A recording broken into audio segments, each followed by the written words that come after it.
আজকের দাপট, কালকের অসহায়ত্ব।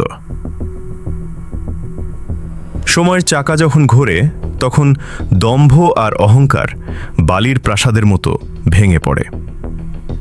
যারা একসময় পৃথিবীকে নিজের মুঠোয় ভাবত, সময়ই তাদের সবচেয়ে অসহায় করে দিয়েছে।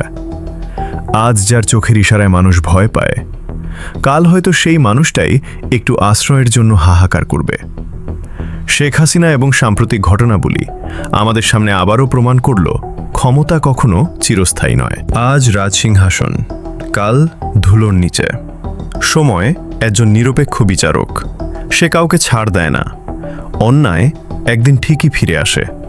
ক্ষমতা মানুষকে অন্ধ করে দেয়, কিন্তু বাস্তবতা একদিন দরজায় কড়া নাড়ে। শেষ পর্যন্ত থাকে না পদ পদবি, থেকে যায় শুধু মানুষের সাথে করা আচরণ। তাই দাপট নয়, বিনয় আর মানবিকতাই হোক আমাদের পথ, কারণ সময়ের বিচারে কেউই অপরাজয় নয়।